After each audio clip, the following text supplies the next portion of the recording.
think it's starting.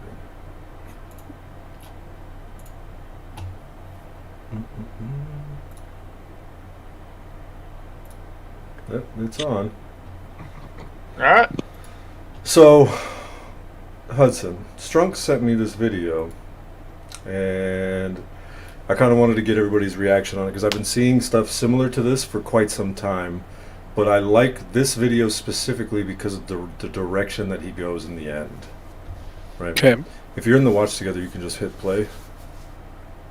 And it'll play for everybody? Mm-hmm. You gotta hear this. So 70% of inmates are a product of a single-parent household. What they don't tell you is that single fathers produce similar statistics of those of homes with two parents, while single mothers don't. So the key to keep your children out of prison is the father, but mothers are awarded custody 90% of the time. Women are incentivized to leave a marriage, and prisons profit $74 billion a year. Am I thinking too much, or is there some sort of plan here? You can pause it. Stay hungry. So what do you think? Why did you send me this video? Let's start with that, Strunk. What did you think?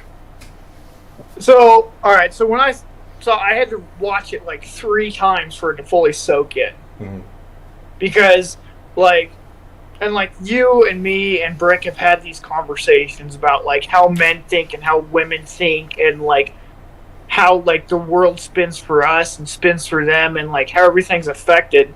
Mm-hmm. And as like, so what they're saying is, the father is like the base of the house. Like he is, but that's not really right. Well, whatever. I'm gonna go with it. Like the base of the house. He's the base of like law and order and discipline, and like how the house moves and what goes and what doesn't go. And so then, like, if they're purposely going after the father, like the father figure in a household, and they're profiting off of it, like, I mean, everything he said makes sense. True. So, like, they're profiting off building weak families. I can see how you got there. What do you think, Yeah. Hudson? So I think the implication of statistics and what they say is hard to read, because on one side of the coin you have what Strunks is saying, which is exactly that. Like, if the father is present, they can interact with the family. However, it might be in the statistic in the opposite way. Without the father, there is resentment. Without the father, there is option for pursuant of shitbird activities. However, I have a hard time when anyone says things like, is this all planned? Planned by who? Clarify this. Tell me. Are you saying it's a government conspiracy? Or are you saying it's a global problem, and then further identify it from there? Because you're going to lose me. You're going to lose me when you start saying that the government is intentionally shattering families to heighten the prison system so we can have more license plates. I just don't like. But it's not just more license plates. Right. It's laborious tasks. It's tax incentive. It's pay. It's court fees. It's everything else. Well, it's not just that either, right? He does have a so his video, like this gentleman here, I like his video or his take on this more than I've heard the other people, because there's other videos that I have queued up where they only focus on the fact that the statistic is 70% of single parents are women and 30% are men, and you're more statistically going to end up in prison if you come from a single mother household. So it's basically an attack on women specifically, and they're blaming the woman for the outcomes of the child, which I disagree with 100%. I agree too. I disagree. I agree with you. So his point here, and I think a lot of Americans don't truly understand this, and this is something that we've all talked about, where like, right, here's nationally incarcerated workers produce more than 2 billion per year in goods and more than 9 billion per year in services for the maintenance of prisons, right? And they're paid on average between 13 and 52 cents per hour, but that's not true. They're paid almost $13 an hour in some states, but the prison takes almost 80% of the income, right? So there's another thing here about private companies, right? There's this partnership with Anagram, another important fact, blah, blah, blah, blah, blah, blah, blah, blah. These project names often contain veiled or completely obscured references to their corporate partners. So what they're doing is major corporations distance themselves from being implicated in prison labor by engaging in subcontracts with companies who then contract with the prison itself. So there's this company called Plastech, a Minnesota-based plastic company, leads 26 inmate workers, blah, blah, blah. But Plastech is a major supplier for Fujitsu, a leading global information and community technology corporation. And I know here in Arizona specifically, Swift works directly with the prisons as maintenance on their trucks. So the implication for me is with the 13th Amendment that slavery isn't legal anymore, but if we have these prisoners being forced into labor, you see what I'm saying? But it's not technically forced, right? They say that you can reduce your sentence if you work. They say that you earn money if you work. But there's all these programs in the prisons like therapy and all of these stuff that are going to be not utilized because there's not enough time in the day for them to be able to do this stuff. So it's not really about reform and reformation. And I have no issue, personally, if we're going to use prisons as our slave class. But my question is why are these people going to prison in the first place? Like, what is the thing that's putting them there? Right. And then to further your point, I guess, is like, do you have anything against for-profit prisoning or privatized prisoning? I'm not sure, because there is an argument to be made that for-profit prisons incentivize the government to create more criminals. Mm-hmm. You want more criminals in an environment like that. There is that argument.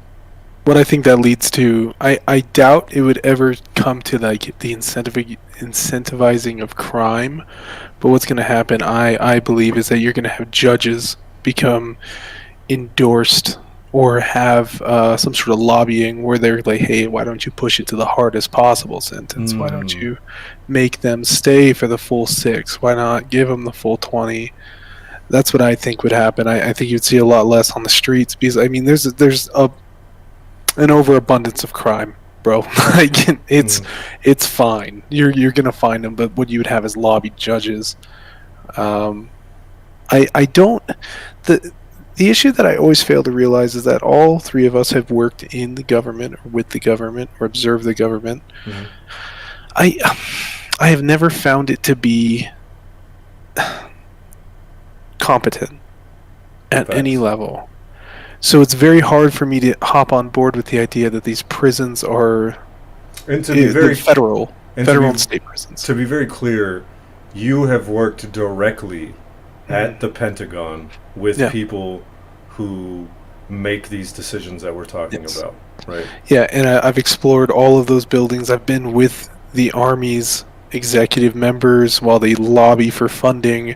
I've been with the highest levels of the DoD as they communicate with their constituents and their peers and their whatevers, like all their close-knits.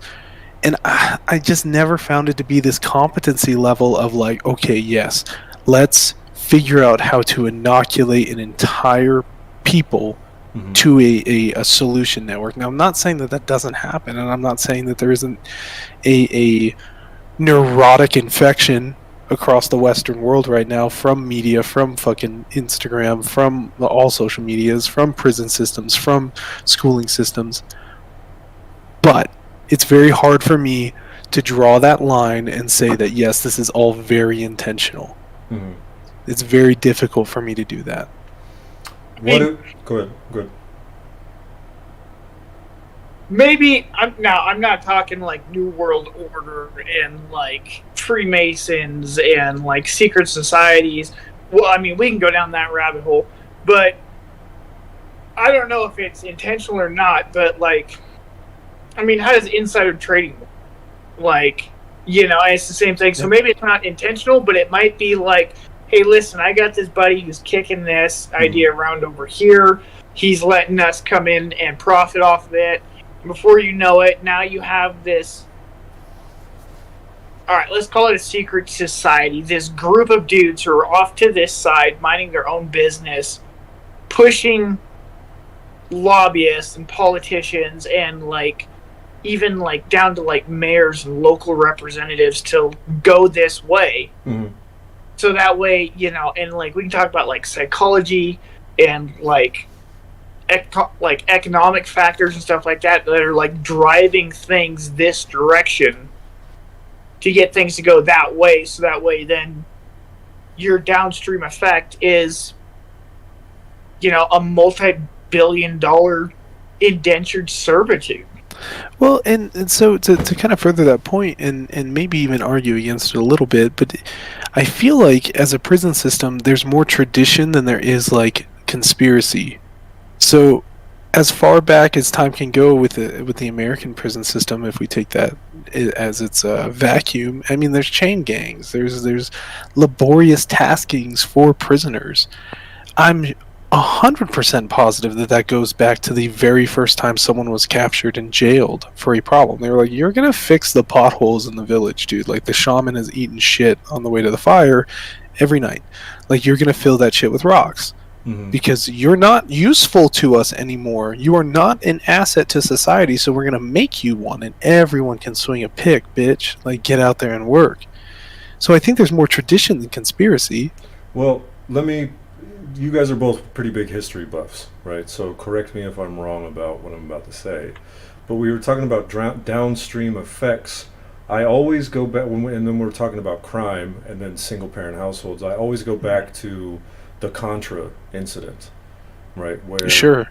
we were importing Contras to train them to fight in, what country was it? Central America. Say again?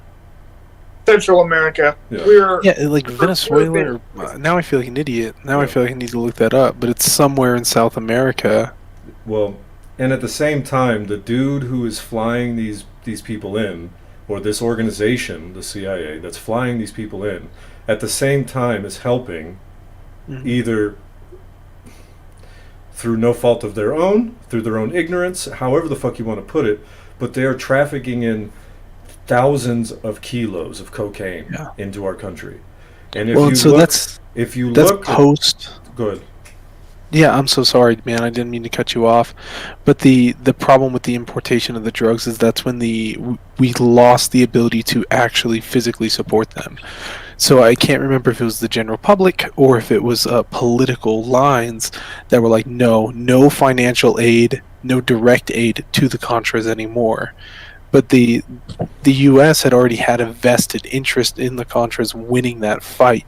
So they said, well, how can we make you money? How can we do it? And they were like, well, we make a fucking buku cash selling coke, brother. Like, we make good money doing that. And I don't know, because the CIA has never admitted that they were aware of what was going on. But come on. Well, that's what I was about to say, is that they... Who was the journalist that blew all that up? I don't know, but I just watched a documentary. He worked for the Sun in LA. Yeah. So and then he got murdered or whatever. But my point here is that this conspiracy predates and goes back to this point, that the CIA was trafficking cocaine into urban areas in America to destabilize the civilian populace. Now, whether or not that is true, it's neither here nor there at this point. But that is what was happening. You see what I'm saying? Just like right now, what this dude's saying with statistics, this is the facts of the matter. Like, this is what is happening. And for me, this is the effect. This is what's happening over here. Like, single parent household equals more likely to end up in jail. So how do we create a situation in which there are less single parent households? And most of these people, like in those other videos, they blame the woman for all of the problems in society. Like, if you were just obey your man, he wouldn't have fucking left you. It's like, nah, that motherfucker was probably a piece of shit. Yeah. Because there is another statistic that says that men are more authoritarian than women in their parenting. Right, so it's do as I say, not as I do. Do it because I fucking told you to, and then you we've all been kind of raised by those people, and we are feeling the aftermath. Like, I may not have ended up, well, I did end up in jail, but I may not be in jail now, but a lot of my depression, my anxiety, my PTSD is from my childhood and from experiences like that. Right. Now, just to hammer a nail that we just discussed with the Contras and stuff, is that almost believes, like, so the problem with conspiracies is that a bridge has to be drawn, Mm-hmm. right? Yep. And where there is, with the Contra issue, is there is a 50-50 shot. I mean, you can build evidence in either way as you want to, but was it that there was an importation of cocaine to the United States to destabilize a civilian population for us, or was there a exportation of cocaine for the profiting of an organization that we supported to overthrow a government that we did not? So, again, it is just as likely as those agents were completely incompetent, being like, yeah, no, you can probably sell it in the States, dude. I mean, the cops will clean that shit up. It'll be okay. Yeah. As to, like, yes, let's fucking destabilize California. Let's rot California out. I don't just think never people are seen that it. smart. I don't think No. people have that great of foresight to see that if I do this, this equals this, and then we're going to see this downstream effect like we have now. Like, they planned this 40, 50 years ago? I don't believe that. Right? Yeah, Well, no. No. Real quick, Nicaragua was Contra. Okay, the guy's name who blew it up was Gary Webb. They ruined his life, called him a psychopath and everything, but he was there to fight the Contras were imported to fight the Sandinistas.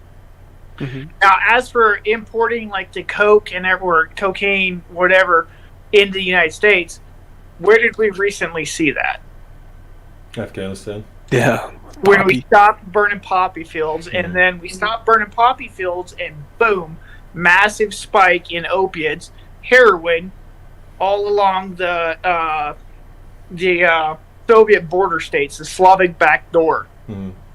So obviously, it's a tried and true method, and you're gonna have. Oh man, I want to say. Oh, the British in China. So when the British took control of China before and after the Boxer Rebellion, you're gonna have to forgive me for that, but they got everyone hooked on opium. Mm-hmm. Opium dens popped up, and the British government started just pouring that shit in. And then they hooked the entire Chinese population on opium. And they were so stoned and so out of their mind that they just got them to do whatever they want to. Mm-hmm. So to say, like, no, this idea, like, no one was competent enough, no one was smart enough to see this, like, foresight. There is a subjugation line where people, yes, can make decisions on that line. Anecdotally, dude, maybe this might be too much of a divergence, and maybe we'll tap into it later in the podcast. Just remind me to talk about an anecdotal story with a DEA agent in reference to Afghanistan. But to wheel it back, there is a line where there are governments that can make a decision like, okay, there is a purpose behind our actions here, and if we release something or introduce something to the population, there can be a causal effect that we are pursuing. I've never seen it give them what they want, though. Yeah, because I've never seen it pay out. Human nature. Because what happens Failure. is further destabilization. It's like, yeah, so we wanted to have this population kind of focus not on us and focus more on the home front for their own selves. And I don't know if that's what's happened Vietnam, to the communities. Korea, it all fell apart for us. We had these fucking grand schemes, and nothing worked the way that we wanted it to. And then now we're in the modern era. Desert Storm, we tried to do the same shit, didn't work out.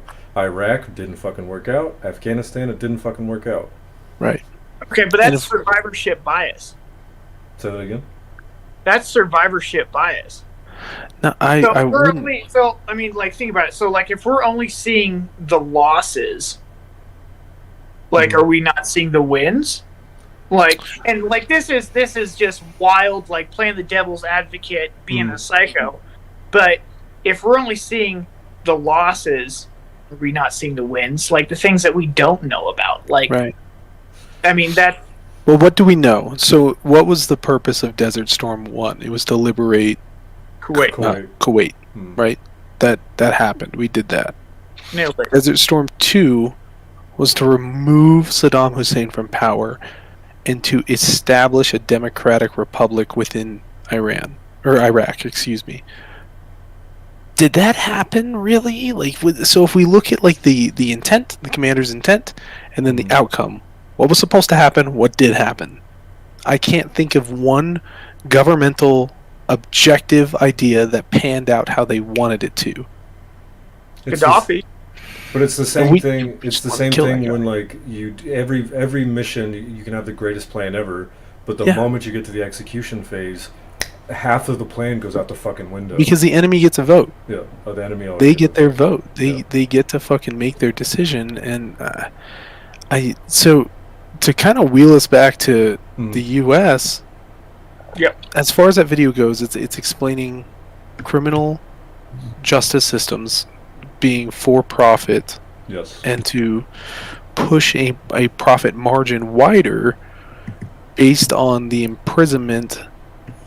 The further you walk it back, what it comes down to is that the United States, or the prison system of the United States, wishes to generate more single parent, single mother households. Because it directly leads to, well, at least this is the statistic that they're quoting. So all of these people say the same statistics, but they never quote the study. And the closest thing to that study is the Donahue-Levitt study about abortion. And it's literally about, they talk about single parent households being the... Yeah. There we go. Are you there? Okay, you're home, baby. Oh, shit. Everybody's frozen. There we go. Are we back? Yeah, we're back. All right. Okay, so the last portion that you got to there was that they never quote the study directly, and it was the effects of abortion. Okay, so that's the closest study that I've found to what they're talking about, and the statistic isn't single mother homes per se, it's poverty. Single mother Right. homes are more likely to be in an impoverished area because they only have A, one income, or the B, they have no income. No income, right? So they're more likely to be in poverty, and it's not even the poverty that is the greatest predictor. It is they call it something, but the interaction between peer groups. So it's who you associate with in these impoverished areas. If you start hanging out with the fucking hoodlums, you become a fucking hoodlum. Right. And that's the greatest predictor. So it's who your fucking friends are when you're growing up. If you, Right. because, I mean, but what the statistic what they try to do is they try to paint the picture that single women are the fucking problem. But the problem that I have with that, A, is let's say you have this cohort, right, of single parent homes. 70% of them are women, 30% of them are men, and they're saying it's more statistically advantageous for you to be in a single father household than a woman household. Well, yeah, obviously, because men don't get custody all the time. So there's Right. only like fucking, you have 10 people, 3 of them. The likelihood that those 3 dudes are going to be better than the 7 women is drastically higher. And You why know, did those men get custody? Exactly. Because the woman had to be a raging. Not all the It's time. usually drug addicts. But it's not all the time. Men, the other problem that I have with these statistics is it doesn't talk about why. So he says women are given custody 90% of the time. But the truth of the matter is only 30% of the time men fight for custody. Right. It's only 30% of the time that they even try to get custody. Well, and do you see? And the further we dig into this, the more I think Danley, you and I recently talked about like the I don't want to use the term brainwashing because that's not accurate to what I'm saying. But it's the idea that there's like this glorification of that lifestyle, Mhm. like be a goblin, fuck around, have a bunch of fucking kids, abandon them, like go do fucked up shit. Like I get it, like a lot of it's funny on the internet, but the problem is it's being pushed as like a good thing. Like you can make a video about this and be funny and oh, this is fucking not a big deal. Mhm. But there's a lot of people, dude, that I know, especially kids, as far as I understand with raising these little guys now, is that they are so impressionable, man. Like, you can mold these creatures into whatever is in front of them. Like, they see something on TV and they quote it for the next 3 days. Mhm. Like, that's all they say, dude. They'll just go through the same sentence line over and over again. And it'll be an episode of Ed, Ed, and Eddie. Like, it's nothing, you know? But that impression stays with them. So you start to multiply that out to the ages that really start to define who you are. 12, 13, 14. And that's what you get to see day in, day out. That's your algorithmic feed. Well, I mean, and this is where I've always talked, like, what do you do for a kid whose hell is home? Like, what do you do for that kid that's growing up in downtown Chicago where there's just murder on the street every fucking night? Like, it's like growing up in Iraq. Like, what do you expect these kids to become? Right. You know what I mean? And then Their environment. yeah, and then from there, like, what did you expect the mom to do? What do you expect the single dad to do? And this is the Right. problem, is that the other issue is that, and I'll pull it up here, is that single fathers have, on average, 8 times the amount of wealth as single women. So there's another video in here about the pay gap, but I mean, I guess we could just talk about it. It doesn't really matter. But the pay gap between the genders is not to be said, like, if there's a girl and me and her have the same job, that we have the same position, same job, same education, everything is the same, that I make more money than her. It's that I choose professions that make certain types of money, and they choose professions that make other types of money. And then they also choose to opt out, right? To opt out of this whole thing and go home to raise their kids, right? And yeah. Can I ask, for that study that you just quoted with single fathers making, you said 80% 8 more? 8 times. 8 times. 8 times. And by single, you mean like it's a single parent household that's making Yes. 8 times as much with a father. Okay. Yes. Because I wanted to clarify based on that, like, well, that makes total sense for a dude that's completely not engaged in a family. That makes sense to me. Wow. So, Well, how is a man valued in society? What he can bring to the table. So, I mean, obviously, if we're all like, our intrinsic value is what we can bring to the table, and like that whole thing about how like women make worse parents than men, or men make worse parents. I don't necessarily buy into that like string of bullshit either. Like, oh, it's all the women's fault. Let's be adults. Like, someone has to step up and take responsibility and be like, yeah, maybe we're both kind of, at fault here, men and women. But if a man's sole value is what he can bring to, what he can produce, what he can bring to the table, what he has to materialistically offer, be it in money or possession or wealth, or like able to leverage his knowledge or his back, like, the competition's going to be there, and dudes are going to be out making money. yeah. The issue comes once you level the playing field, as in, like, okay, well, this is a single mother versus a single father, and then I would like to see the statistics of when it becomes a multi-child home with single parents, because that has to change something, right? So That has to one more alter time? something. More So- need more bullshit to put up with, more diapers, like, and not Yeah. like, when I say bullshit, like, just like little kid problems, like good, bad, or otherwise. Right. So it says here that 15.3 million children live with a single mother as of 2020, and there's only 3.2 million who live with a single father. So 15.3 versus 3.2. Yeah, so statistically, you're more likely to have a better group in the smaller. Yeah. Yeah, It's like, fucked. and then like your negatives aren't going to weigh as much as the negatives in the larger group. So that statistic, when they keep repeating that statistic, that's how you lie with statistics. That's Yes. literally how you paint a picture that, oh, well, it's better off that men get the child. But no, absolutely not. Because What's what ends that up... called? What do you mean? Manipulation. When No, you're there's... manipulating the statistics But to... it's not technically manipulation, because the No. truth of the matter is, out of 100, 70 and 30, out of these 70, you're more likely to go to prison than the 30.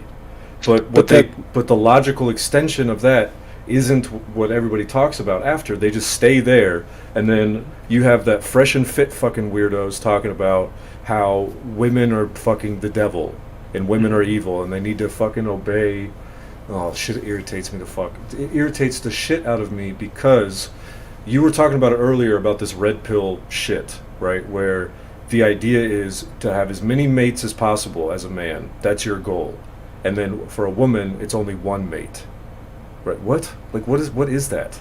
So that idea, what Strunks was leading to earlier about the destabilization of what they call the nuclear family, it's not just on the fucking women being hoes. Dudes are being hoes too. And then they're trying to argue that it's in my biology. Shut the fuck up. Shut the fuck up. I mean, there might be a credibility line in Stop. evolution. I don't think that it's applicable in societal culture anymore. Okay. So once we have a developed society, Yes. it is no longer about procreation for the betterment Correct. of the species. I don't know how much of that like lizard brain stays relevant in your day-to-day action. I don't know, but I would say that it's no longer relevant in today's world. That doesn't make any sense. For sure. We don't need more fucking humans right now, as far as that's concerned. Like, we don't need a bunch of single-parent households, obviously. Well, Like, it's obviously not... with the overturning of Roe v. Wade, this is the problem, is that this is why I lean more towards the conspiracy, but it's against Republicans. It's not the Democrats, right, in this instance specifically, because this is what happens, right? Abortion comes along, crime drops, and it has been dropping since the legalization of abortion for 20 years straight. All of a sudden, they're like, whoa, hold the fuck up. The prisons are getting empty. Let's turn this around, start making more babies. We need more fucking inmates. So all of these babies. Yes. Because the women who are more likely to get abortions, they're going to be born in what they called in that Donahue Levitt thing, I think they called it the marginal child or something like that. Basically, it's this imaginary kid that's born into, because you have to think of like women and then the subgroup of them who are going to get abortions, who want to have abortions, and then the subgroup of them that actually go and get them. Why are they actually going to get them? And it's usually because they live in poverty. It's usually because they're a single parent fucking household because the dad doesn't want to have shit to do with them. And then this, that, and the other. And all of those things are predictors for fucking crime. Right. So the moment this baby is born, it's already set on a path. Now, I'm not saying that it's all nurture, like there is some nature there, right? Because there's always going to be that offshoot kid that's like sees all this stuff and is like, nah, fuck no. Psh. But you can't expect, right? The way that me and my wife were just talking about something similar to this, it's almost like telling somebody who can only see in black and white what it looks like to see color, right? Like the first time you go to therapy and you really have a fucking breakthrough of like, holy fuck, I'm a piece of shit. And you see all of your own toxic patterns right in your fucking face. And 2 hours ago, you thought you were perfect. You saw no problem with yourself. And then all of a sudden, you really do see yourself for who you are. And you can't explain that to somebody. It's esoteric. Like, they don't understand it until they've gone through that. So when this child is growing up in this environment, in Chicago or Iraq, and you come in and tell them, hey, you shouldn't do that, when everybody else around them is doing it, and this is just everything that they've ever experienced, are they going to believe you? Would you believe you? I wouldn't. Fuck no. And I think the other part of... Go ahead. I'm about to change the subject. We talk about like Chicago and Iraq and like the outside effects or like product of your environment is what we're talking about. Flint, Michigan is like the most violent 9 square miles in the United States. And they asked a group of elementary school students and you're gonna have to. Hell, I can't remember, but like, how many of them have been in like drive-bys, and how many of them have committed murder? Hmm. Like these elementary school kids. That's like We're talking 10, about kids. 9, 8, 10, Yeah, 11. kids who haven't even like kissed a girl yet, bro. Like, They don't even have a nut hair, bro. yeah, like a shocking nut. Like, and it was like 25% of them, or like 30, like either a third or a quarter of them, like was like, yeah, and like, so you can, I mean, you figure like some of them were like lying, and like, I'm the cool kid, but even if they're lying because they think it's cool to be engaged in those activities. Mhm. Ergo, they're going to pursue them. Product of your environment, like, and that's insane. You're emulating for sure. Yeah, like, and we're talking like babies, children. My kids nine, are that age. Yeah, and like, I mean, some of them have, because it's Flint, Michigan. Like, that place makes Chirac look like Disney. Like, people move from Flint to Chicago because it's better. Like, damn, you know. But so some of those kids have, you know, ran out and made bones, like run up and got done up, like shit like that. Like, and those that haven't, they're emulating it.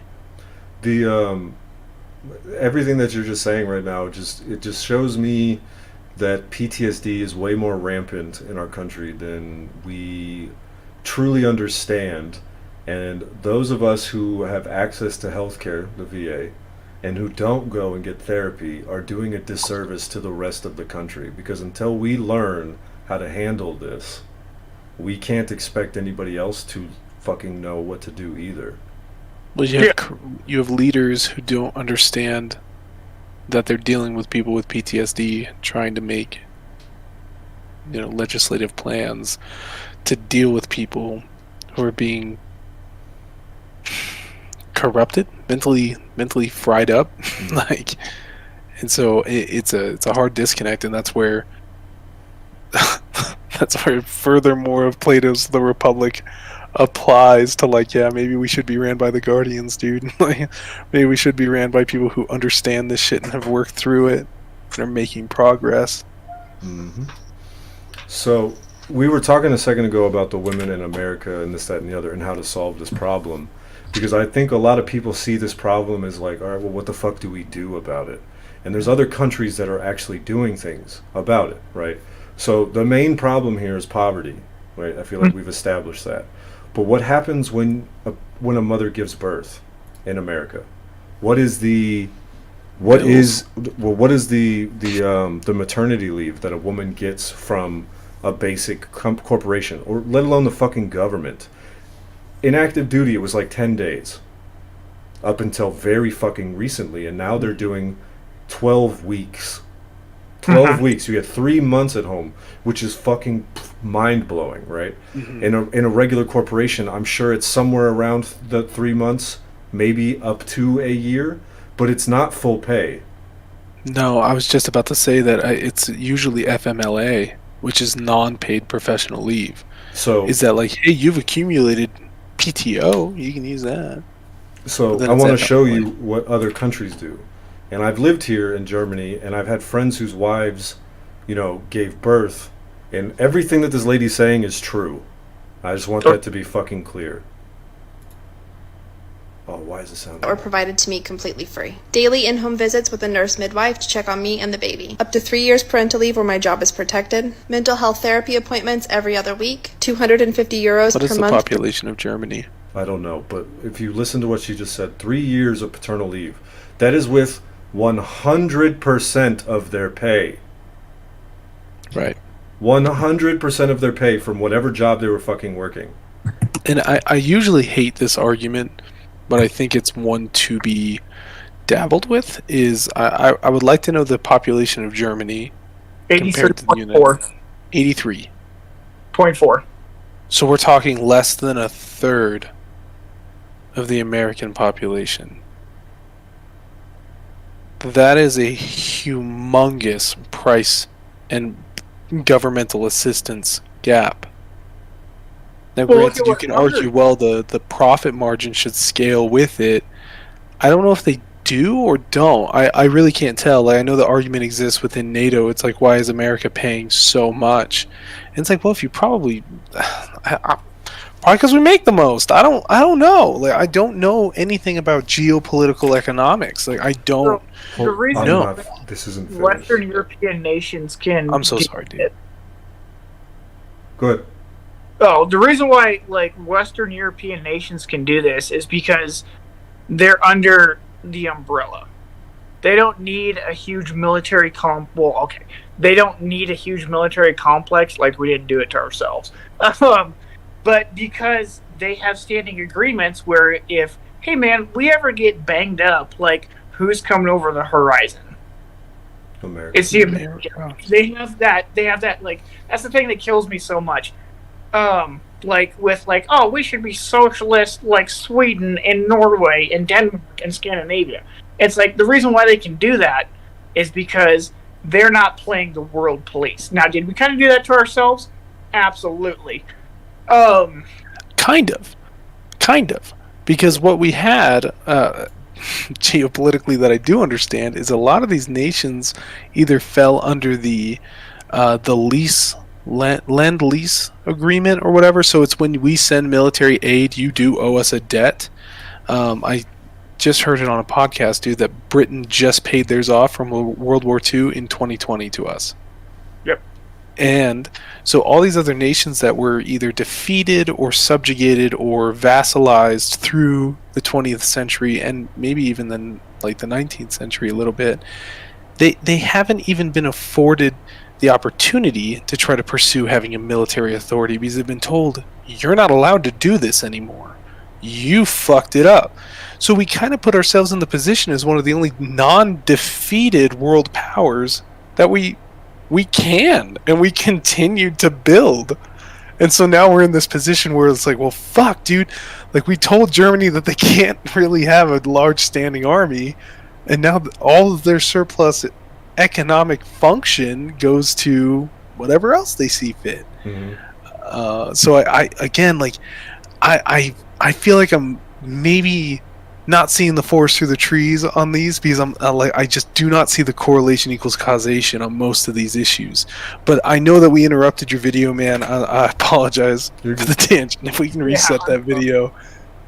Per child, a sleep specialist who came to the house to make sure the children were sleeping okay as provided by the city, exercise classes that included the infant, regularly scheduled postpartum and infant doctor's visits, a medical grade breast pump, parenting classes, information packets on how to care for the child is based on their age, an up to 3-week spa-like rehabilitative retreat for an overwhelmed mom and her child, domestic help like cooking or cleaning if there's medical need. I know that there's more, but honestly it's hard to remember everything. This is what true support of mothers looks like. We need Okay.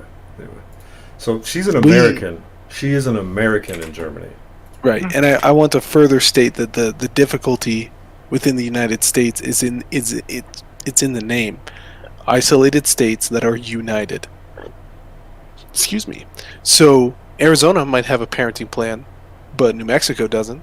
Mm-hmm. And Wyoming says, like, we fucking send kids into the oil fields, fuck you.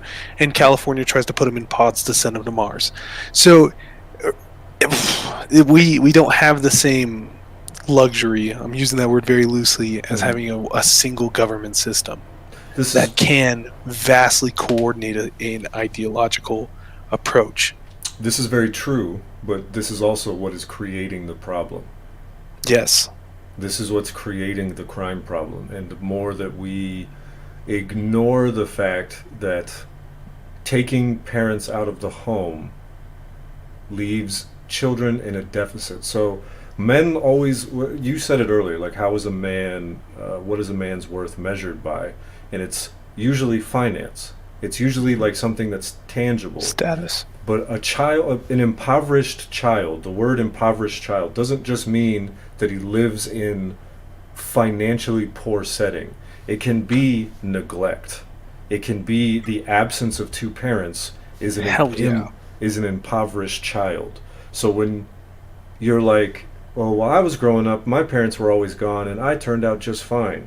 Take another look in the mirror. bro, Mm-hmm. take another look in the mirror, because it sounds to me like you have not really met your shadow, or your shadow is still kind of pulling the strings on your subconscious, right? Because when you start to realize that all of your childhood is mapped, every interaction afterward, and then you can start to take the steps to be like, hold the fuck up, I don't have to react this way to this thing, I don't have to react this way to this thing. But even the ability to do that I have now is only because of the opportunities that I've been given, right? Like being in the military and having the opportunity to get free fucking healthcare. Yep. Which is a life-changing experience, and coming out of active duty is hauntingly difficult for that initial proceduring. With not just being like, wow, I feel like shit, or I hurt myself in the gym, I'm gonna just go to the ER. And then I walk out that bitch with no bill. Mm-hmm. That's not the same anymore, you know, like in the civilian sector. Like, if I get hurt and I go to the ER, like, bro, this just happened after my collision with the department. Mm-hmm. Like, I got billed. And I was like, no. Like, this should be the department paying for it. And it's still being worked out, dude, for several $1,000s. And I'm like, whoa, dude. Like, I have a hard time computing that. Mm-hmm. But I guess when we take those broad strokes of like the way things work and the socialization of these systems, what is a step that the US could take in a proactive manner to affect the staying rate of families? Like you're saying, like dads staying within the family? Yeah, or mothers staying. Because, I mean, dude, I don't know of a single fucking police officer that doesn't have a divorce I don't know. and their families are split. Like, I don't know a single one. military marriages end in divorce. Oh yeah, dude. And this, LEO, paramedics. but these are probably not isolated to themselves, right? Because if we took the statistics of all accountants of the United States, yeah, they probably have a 50% divorce rate. You know what I mean? So I always have a hard time with those as well, because I'm like, well, okay, it's just easier to map these. It's just easier to look at small pool samples or trackable pool samples. Mm-hmm. Because the accountant isn't always an accountant. Sometimes he's a car salesman. Sometimes he works at a Burger King for a little bit. Then he's a tattoo artist. Like, it's hard to track those things. But usually when you're in the military, you're there for several years, or as a police officer, you're there for a long time too. So I think those are easily mapped. But what we know is that there's a problem of the staying power of families. Mm-hmm. Well, I think it's. I don't know if it's. And then, dude, so Neil deGrasse Tyson has a book that just released late last year or early this year called Starry Messenger. And it was wonderful because the entire book, have either of you read it? Mm-mm. Wonderful read. Because it's a play on the saying of having a starry messenger, like a bird's eye view of a problem. And the entire book is just different. Every chapter is a different social issue being observed and the statistics to back them. And one of the things he talked about is like naturally conservative states or highly conservative states have a very low divorce rate because it's against religion to divorce, right? Mm-hmm. Whatever. But those states also have the highest Domestic level violence. of DVs for sure, without a shadow of a doubt. No fucking doubt. But statistically, those have the most subscriptions to cheating services like Stacey Adams or whatever those apps are. Mm. Those affair-based apps, like the clandestine operations to get your dick wet in someone else's wife. Mm. However, on the reverse side of that... What was the big one? Madison, Ivy, Madison? Yeah, something, Stacey... whatever it is. Yeah. And then on the reverse side of that, democratic states have the most divorces by nature. Naturalized democratic states have the most divorces per capita. So which one is morally triumphant over the other? You either have, yes, we stayed married, but I was sucking hella butt on the side, Yeah. or Yeah, we get mad divorces over here. And I'm not saying that they don't cheat and shit, because everyone cheats at this rate, dude. But it's very identifiable that there's an issue with stability of family. Let alone, we can argue the whole pump and go, she got pregnant, now abortion's illegal, she can't do anything about it, has the kid is predisposed to just being in turmoil, because he's already in a impoverished area. He's already in an area where it's so much easier to take than it is to earn. And it is, that sucks, dude. But well, something's been taken from that child too. Yeah, that dude. Father, so. Yeah, violence usually begets violence. Robbery begets robbery. Theft begets theft. If I have been deprived, I will deprive to get what I think that I need. Even though really it's just I needed dad or I needed mom. But no, dude, I need the Rolls Royce. I need the fucking new High Point, whatever it is. You know what I'm saying? Like it's bad, man, and it happens in all these communities. I know in my community personally, the single parent households are predominantly white and are predominantly drug addicts and predominantly the next criminal round robin that we have to play. Yeah. So in my experience with this is just relationships, right? And it's always the same problem in a relationship, or it's always the same couple of problems: expectation management and communication. It's those two things that make or break the relationship. But when you think about this, think about that conversation that you have with your echo, like the conversation that you have with you, right? And if you're thinking to yourself, what the fuck is he talking about? That's literally what I'm talking about. That voice in your head that just said, what the fuck is he talking about? Right. When you talk to yourself, that conversation becomes the conversation that you have with the people outside of you. And if you're already talking to yourself a certain type of way, every conversation that you have out here is going to mirror that internal stimulus, that internal problem that you have with yourself. So for me, it goes to cognitive behavioral therapy or dialectic behavioral therapy. We're like literally learning how to talk to yourself and how to process information. Because what ends up happening is I would tell myself how horrible this situation was, and somehow everybody else's fault, or it's all my fault because I'm a horrible piece of shit and I deserve this, and this is what I get, and blah blah blah, like all the way down the fucking line. But I can't, and if I'm talking to myself like that, imagine what I'm going to say to my partner the moment something goes wrong. What the fuck? If I wouldn't have hit you if you hadn't have fucking said that shit, you stupid bitch. You know what I mean? Like, that's stupid. Or you made this. I wouldn't have had to fucking yell at you if you would just fucking listen. Yeah. Or I wouldn't be where I am if it wasn't for me. There's a reverse side of that too. What were you thinking? Oh, that's right. You weren't fucking thinking. You know what I'm saying? Like, it's that conversation in your head. So when you're talking about how do you keep the parental unit together, it's fucking communication and expectation management. Because you may expect the woman to do this, X, Y, or Z, and she doesn't do X, Y, or Z. And for each one of these variables, you have a meaning applied to each one of these actions that she isn't actually doing.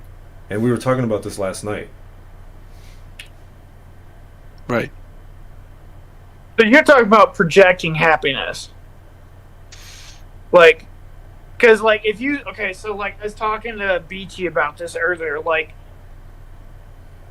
if you're not, like, seeing, like, if you're not trying to if you're not trying to find your own happiness and, like, be a little bit selfish in regard of, like, doing what's best for you first and foremost, it don't matter what goes, good, bad, or otherwise. Whatever happens, man, you're just going to see the negative. Like, if you're not actively trying to, like, sometimes you just got to be like, bro, give yourself a break. Facts. That's like, so hard to do, though. That is, like, and that goes to, like, the monsters in your head, like, the voice in your head, like, damn, my shoulder hurts. Like, goes to the monster, like, and if you constantly feeding that monster, you know, the whole two wolves thing, like, if you're constantly feeding that monster, like, just the negativity, you're just going to be projecting negativity and seeing the outside world as this horrible, awful place, and you're looking for an exit, and you're looking for a scapegoat, like women, like, oh, it's women's fault for all this bullshit. Mm-hmm. Then, like, you're projecting your own insecurities is what you're doing. That's like, literally what happened. That's literally what happened with the Salem witch trials. That bitch made me feel something. Yeah. Burn her. Kill that fucking Throw bitch. her in the lake. But What a great profit margin, though. For yeah, witch hunter. So, What a good job. Brick, you were talking about single-parent households being white. You know the largest unmarried mothers of color population? Native Americans, apparently. National Women's Law Center was the source. The largest unmarried mothers of color are Native Americans. Interesting. So, and when I was referring to that, I was referring to my community where I live, which is a predominantly white and Mexican area. We do have several Native American tribes here. I have never even known them as a generacy. That's not even probably a word. As in general, to not live in multi-generational homes. So that's very difficult for me to like fathom, because I don't have a lot of experience with Native Americans that are reservation bound, that don't live in a multi-generational home. This is right, but isn't that crazy? Because like you live right next to what red? Yeah, I live in, pretty much between Apache and Navajo. Yeah, and they're like right next door. So like now we're seeing like a facet. And, like, I'm not, like, calling a shot on you or anything, but it's like we're seeing this side of the coin that could possibly be even worse than, like, the scope of what we can grasp. Because I live 70 miles from Tuba City. Mm-hmm. Yeah, and Tuba City is a rough place, you know, and then you live right next to the res, and Danley, you're running around all over the place, you know. The issue I'll always have with it is that all of my visitation or observation of the reservations is extremely anecdotal and usually in a professional setting. I've worked plumbing on reservations and I've done law enforcement. And by doing law enforcement on reservations, I mean that I responded when officers were shot or reservations have a code to the BIA that if the victim is Native American, it does not matter what the race of the other party is, it will be handled by the BIA. But if the victim is any other color but Native American, they push that off to the county that reservation resides within. Usually they'll deal with it, but if it's a white on white crime on a reservation, they are calling us 100% every single time, which I've always thought is very peculiar. It's like your legal system stops at the color of my skin. Yeah, that's fucking anarchy. Well, like that doesn't make any sense. We're getting really, really far off. Yeah, we're going way too far off on that. My bad. I mean, and again, like I don't know anything, and that's why I'm saying like it's very anecdotal, and it has nothing to do with a baseline in national opinion or racism or anything. It's just observational. For sure. But you did make a good point about the generational family, and I don't know if these statistics are calling into account single parents who live with their parents. I think that would be almost impossible to do. That'd be a very hard statistic to gather. No, but I'm saying inside of the single parents, like, are they just considering it single parents, like...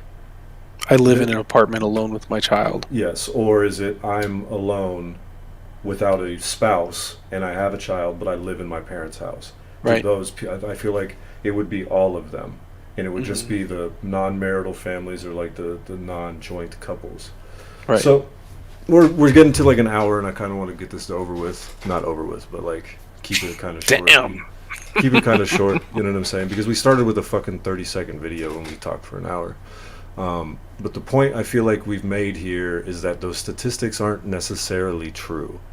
True insofar as what they're trying to represent it to be is what they're saying it is. So Right. like all of these shorts and all of these reels and stuff, what it's really showing is memes or like memetics. And what's happening when they're doing these memes, you start to download these memes and you start to hold these things as truths. And this is kind of like what I want to do a little bit more of, is doing these videos. But thank you guys for stopping.